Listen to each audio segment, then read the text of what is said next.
یا ایھا الذین آمنوا لا تقولوا راعنا وقولوا انظرنا واسمعوا وللکافرین عذاب علیم. یہ پہلے پارے کی آیت پروردگار عالم نے اس آیت کریمہ میں ارشاد فرمایا یا ایھا الذین آمنوا، اے ایمان والو، لا تقولوا، تم مت کہو، راعنا، تم راعنا مت کہو، وقول انظرنا، بلکہ تم کہو انظرنا، نظر کرم فرمائیے، انظرنا کہو، واسمعوا، اور خوب غور سے سن لو، وللکافرین عذاب علیم، کافروں کے لیے، انکار کرنے والوں کے لیے، میرا حکم نہ ماننے والوں کے لیے دردناک عذاب تیار کیا گیا ہے. آیت کی ابتدا ایمان والوں سے ہو رہی ہے اور آیت کا اختتام کافرین کے ذکر پر ہو رہا ہے، ان کے عذاب علیم کے ذکر پر ہو رہا ہے. یعنی اللہ تعالیٰ نے واضح لفظوں میں فرما دیا کہ ماننے والے اس حکم کو وہ ایمان والے ہیں اور نہ ماننے والے وہ کافر ہیں، اور ان کے لیے دردناک عذاب تیار کیا گیا ہے. تو راعنا عربی کا ایک لفظ ہے جس کے دو معنی نکلتے ہیں. راعنا کے ایک معنی ہے ہماری رعایت کیجیے، ہماری رعایت کیجیے. انہیں صحابہ کرام رسول پاک کی بارگاہ میں حاضر رہتے اور سرکار مدینہ علیہ السلام کے فرمودات عالیہ کو سنتے، آپ کے ارشادات عالیہ کو سماعت کرتے. اگر کوئی بات دوبارہ سننے کی تمنا ہوتی تو صحابہ اس طرح عرض کرتے تھے راعنا یا رسول اللہ، اے اللہ کے رسول، جو ابھی آپ فرما رہے تھے آقا، آپ دوبارہ فرما دیجئے، رعایت فرمائیے ہماری، ہم تاکہ ان الفاظ کو ذہن نشین کر لیں. تو صحابہ راعنا کہہ کر نیت کیا کرتے تھے؟ رعایت کیجئے، ہماری رعایت کیجئے آقا، مہربانی کیجئے آقا. لیکن یہی لفظ دشمنان رسول ذرا کھینچ کر بولتے تھے راعینا راعینا راعینا، تو اس کے معنی ہوتے تھے اے ہمارے چرواہے، اے ہمارے چرواہے، اے ہمارے چرواہے. یعنی رسول کو چرواہا کہہ کے مخاطب کرتے تھے، اے بکریاں چرانے والے، جانوروں کو چرانے والے، اے چرواہے، اے چرواہے. تو اللہ تعالیٰ نے اس لفظ کے ایک معنی کو جو چرواہے کے نکلتے ہیں، اللہ تعالیٰ نے اس لفظ پر پابندی عائد کر دی قیامت تک کے لیے کہ اے ایمان والو، اب میرے نبی کی بارگاہ میں راعینا نہ کہنا، میرے نبی کو راعینا کہہ کے مخاطب نہ کرنا. اگر تمہیں کچھ کہنا ہی ہو تو یوں کہنا انظرنا یا رسول اللہ، انظرنا یا حبیب اللہ، انظرنا یا رسول اللہ، اے اللہ کے رسول نظر کرم فرمائیے. انظرنا کے معنی نظر کرم فرمائیے، نظر رحمت فرمائیے. تو اللہ تبارک و تعالیٰ نے چرواہا کہنے پر پابندی عائد کر دی، راعینا کہنے پر پابندی عائد کر دی. تو جس لفظ کے کہنے پر اللہ نے پابندی عائد کی ہے، یہ جماعت اسلامی کے بانی مولوی ابو العلا مودودی نے اپنی پردہ نام کی کتاب کے اندر یہ لکھا ہے، عرب کا ان پڑھ چرواہا، ان پڑھ بھی لکھا، رسول کو چرواہا بھی لکھا.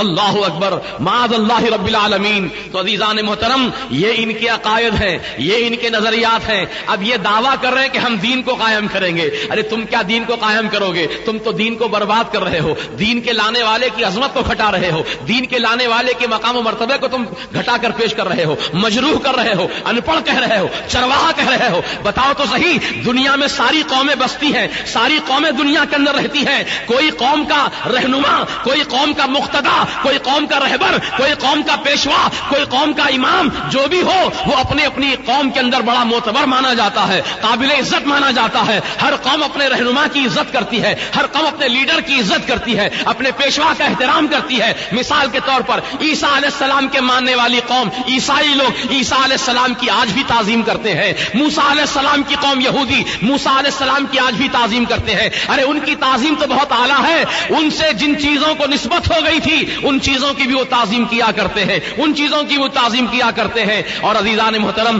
غیر مسلموں کو دیکھ لو کہ وہ رام چندر جی کے ماننے والے ہیں، ان کو اپنا پیشوا مانتے ہیں. اور غیر مسلم لوگ اپنے پیشوا کی بڑی عزت کرتے ہیں، احترام کرتے ہیں، بڑی محبت کا اظہار کرتے ہیں. لیکن یہ مسلمان قوم کو کیا ہو گیا؟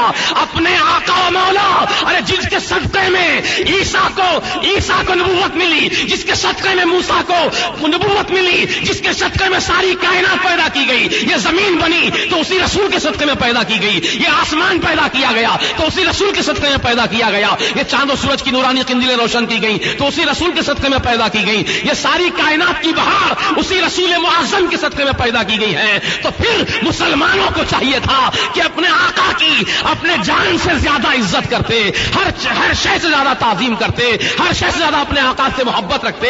یہ ایمان کا تقاضا تھا، یہ ایمان کا لازمہ تھا. لیکن ان لوگوں نے نام اسلام کا لیا اور کام یہود و نصارہ والا کیا.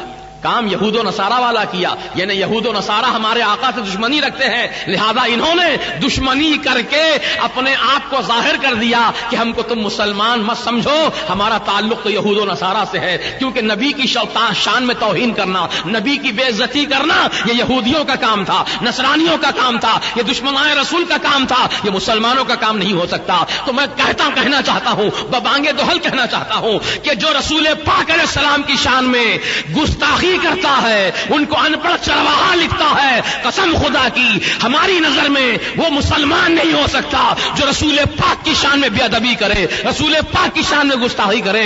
گستاخ رسول مسلمان نہیں ہو سکتا. اور جو مسلمان ہوتا ہے، جو مومن ہوتا ہے، وہ نبی کی بارگاہ میں گستاخی نہیں کر سکتا، وہ نبی کی شان میں توہین نہیں کر سکتا. وہ تو اپنے آقا کو اپنی جان سے زیادہ چاہتا ہے، اپنے آقا کو اپنے جان سے زیادہ محبوب رکھتا ہے. عزیزان محترم، آپ نے دیکھا ہوگا کہ سلمان رشدی نے جب لکھا شیطانی کلمات نام کی کتاب لکھا تو پوری دنیا کے اندر احتجاج ہوا اور کئی جگہ احتجاجی جلسے ہوئے. اور ہمارے شہر حیدرآباد مکہ مسجد میں بھی ہم نے بہت عالیشان پیمانے پر احتجاجی جلسہ سلمان رشدی کے خلاف عظمت مصطفیٰ کے نام سے قائم کیا تھا، جس میں لاکھوں مسلمانوں نے شرکت کی تھی. اور بمبئی کی سرزمین پر کئی ہزار مسلمانوں نے جلوس نکالا تھا، اس کتاب کے خلاف اپنے غم و غصے کا اظہار کیا تھا. تو عزیزان محترم، آپ جانتے ہیں یہ تاریخ میں لکھا ہے، یہ ہندوستان کی تاریخ میں ہے کہ جب ہندوستان کی سرزمین پر، بمبئی کی سرزمین پر نوجوانوں نے جب جلوس نکالا تھا تو پولیس نے ان پر گولیاں ماری تھیں، ان کے سینوں پر گولیاں چلائی تھیں. تو مسلمان جیالے 72 نوجوان، 12 نوجوان شہادت کا جام پیتے ہیں، 12 نوجوان اس جلوس میں شہید ہو جاتے ہیں. کیونکہ ان شہید ہونے والوں کی تمنا جو تھی وہ یہی تھی کہ ہم جو جان دے رہے ہیں دنیا کے لیے نہیں دے رہے ہیں، روپیے پیسے کے لیے نہیں دے رہے ہیں، ہم جان دے رہے ہیں تو اپنے آقا کی محبت میں دے رہے ہیں، ہم جان دے رہے ہیں تو اپنے رسول کی محبت میں دے رہے ہیں، اور دشمنوں رسول کے خلاف غم و غصے کا اظہار کرتے ہوئے جان دے رہے ہیں. تو یہی مسلمانوں کا عقیدہ ہے کہ گولی لگے گی سینے میں تو روح پہنچے گی مدینے میں.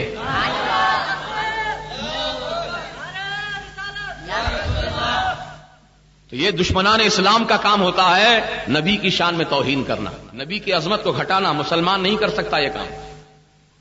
جو مسلمان ہوگا وہ ایسا کام ہرگز نہیں کر سکتا، یاد رکھو آپ. تو اب کہنے کا مطلب اور مدعا میرا یہ ہے کہ انہوں نے اپنا روپ تو ظاہر کر دیا اور انہوں نے اپنے تمام عقائد کو کتابوں میں چھاپ کر عام کر دیا. اب کوئی ڈھکی چھپی بات تو رہی نہیں، سب جانتے ہیں ان کے عقائد کیا ہیں، ان کے نظریات کیا ہیں، ان کی تعلیمات کیا ہیں. تو اب نئے نام سے، نئے عنوان سے، نیا روپ لے کر، نیا چہرہ لے کر، نیا مکھوٹا لے کر ہماری قوم کے درمیان آئے ہیں. اب رہبری کریں گے تمہاری. ہم رہبر کا رہبر بن کر آئے ہیں. رہبر کے معنی ہوتے ہیں راستہ دکھانے والا. رہبر کے یہ معنی نہیں ہوتے ہیں کہ راستہ دکھانے کا دعویٰ کر کے راستے میں لوٹ لے اس کو. راستے میں لوٹ لینا یہ رہزن کا کام ہے، اور رہبر کا کام راستہ دکھانا ہوتا ہے. سچائی کا راستہ، عشق رسول کا راستہ، محبت رسول کا راستہ، تعظیم رسول کا راستہ ہے، خدا کی محبت کا راستہ، خدا کی رضا کا راستہ، صراط مستقیم. یہ تمام راستوں کی نشاندہی کرنے والے، ان تمام راستوں پر چلانے والے، لے کر چلنے والے، ان کو سچے معنی میں رہبر کہا جا سکتا ہے. لیکن یہ تو رہبر کے روپ میں رہزن ہیں جو ہمارے درمیان نئے عنوان سے آئے ہیں، نیا ٹائٹل لے کر آئے ہیں. اور پھر طرفہ تماشا یہ ہے کہ جامع نظامیہ کے مفتی صاحب کو بھی اس میں شریک کیا گیا اور ان کے ہاتھوں سے ٹیلرنگ سینٹر کا افتتاح عمل میں آیا. عوام کو بتا دیا جائے کہ نظامیہ کے علماء بھی ہمارے ساتھ ہیں. جامع نظامیہ جس کو اے مسلمانوں تم اہل سنت و جماعت کا ادارہ سمجھتے ہو، وہ ادارے کے مفتی صاحب بھی ہمارے ساتھ ہیں. دیکھو اگر ہم غلط ہوتے تو جامع نظامیہ کے مفتی صاحب ہمارے پاس کیوں آتے؟ یہ نظریہ قائم کرنے کے لیے، یہ عوام کو ذہن دینے کے لیے یہ سارے کھیل کھیلے جا رہے ہیں، یہ سارے معاملے آپ کے درمیان واقع ہو رہے ہیں. لیکن میں پوری وضاحت کے ساتھ کہنا چاہتا ہوں کہ آج کے دور میں جو نام نہاد مفتیان کرام ہیں، انہوں نے گستاخان رسول کی تائید کی ہے اور گستاخان رسول کی تکفیر کا انکار کیا ہے، اور انہوں نے صاف الفاظ میں لکھ دیا کہ ہم ان کی تکفیر نہیں کرتے۔ یعنی اشرف علی تھانوی ایک بہت بڑے مولانا گزرے ہیں تبلیغی جماعت کے، انہوں نے انگریزوں کے کہنے پر، برٹش گورنمنٹ کے اشارے پر قرآن کا غلط ترجمہ کیا، حدیث کا غلط مفہوم بیان کیا، دین اسلام کی تعلیمات کو مسخ کر دیا، کتابیں چھاپیں، فری تقسیم کی گئیں یا کم قیمت میں اس کو بانٹا گیا، اور آج عالم یہ ہے کہ گھر گھر فتنہ پھیلا ہوا ہے، شہر شہر میں فتنہ پھیلا ہوا ہے۔ یہ برٹش گورنمنٹ پر بکنے والے، ان کے پیسے پر اپنے ایمان کا سودا کرنے والے، انہوں نے قرآن کا ترجمہ غلط لکھ دیا۔ چند نمونے پیش کرتا ہوں، سن لو۔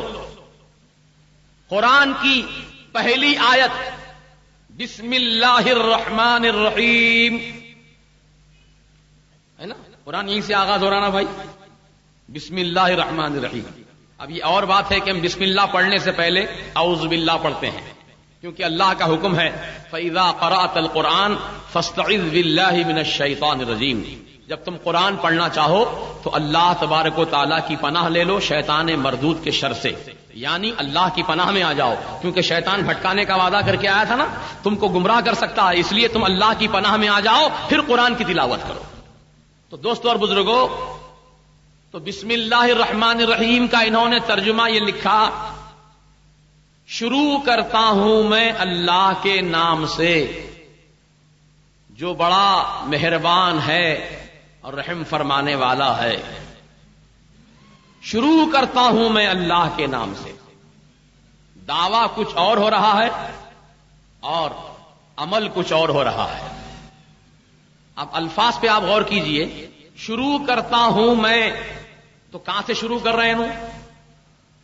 بولیے، شروع کرتا ہوں میں اللہ کے نام سے۔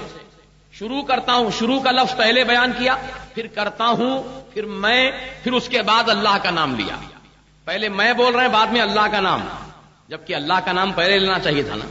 اور شروع کرتا ہوں میں اللہ کے نام سے، یہ ترجمہ لکھا اور یہ مردوں کے لیے لکھا۔ عورت اگر کوئی ترجمہ پڑھنا چاہے اس بسم اللہ شریف کا تو وہ کیا ترجمہ کرے گی؟ کیا عورت بھی یہی پڑھے گی، شروع کرتا ہوں میں؟ تمہارا ترجمہ ناقص، ادھورا۔ شروع کرتا ہوں میں اللہ کے نام سے۔ کتنی خامیاں اس ترجمے کے اندر، اور یہ خامیاں جان بوجھ کے کی گئی ہیں عوام میں انتشار پھیلانے کے لیے، عورتوں کو ترجمے سے محروم رکھنے کے لیے ایسا ترجمہ رکھا گیا۔ شروع کرتا ہوں میں اللہ کے نام سے۔ لیکن اعلی حضرت جن کی یاد میں آج جلسہ منا رہے ہیں، امام اہل سنت امام احمد رضا خان فاضل بریلوی علیہ رحمت و رضوان نے بسم اللہ شریف کا ترجمہ اس طرح لکھا، اللہ کے نام سے شروع۔ بولیے، سب سے پہلے کس کا نام ہے؟ اللہ ہی کا نام ہے۔ جو دعویٰ ہے ثبوت بھی وہی ہے، دعویٰ دلیل کے ساتھ ہے۔ اللہ کے نام سے شروع۔ نہ کرتا ہوں لکھا آپ نے، نہ کرتی ہوں لکھا، نہ کرتے ہیں لکھا، کیونکہ ترجمہ کرنے والے تین حیثیت کے لوگ ہیں۔ ایک مرد آدمی ہے، وہ پڑھے گا کرتا ہوں، عورت کرتی ہوں، اور جو عورت نہ ہو، مرد بھی نہ ہو، وہ کیا کرے گا؟ کرتے ہیں۔ تو ان کا ترجمہ صرف مردوں کے لیے ہے۔ شروع کرتا ہوں میں اللہ کے نام سے، مرد حضرات پڑھ لیں، عورت نہ پڑھے اور درمیان والا نہ پڑھے۔ لیکن اعلی حضرت کا ترجمہ دیکھو کہ کتنی نفاست ہے اس ترجمے کے اندر۔ آپ نے یہ فرمایا، اللہ کے نام سے شروع جو بڑا مہربان رحم والا، جو بڑا مہربان رحم والا۔ اب شروع اللہ کے نام سے شروع۔ اب مرد آدمی پڑھے تو اس کے لیے سوٹیبل، عورت پڑھے تو اس کے لیے سوٹیبل، اور دونوں کے درمیان والا پڑھے تو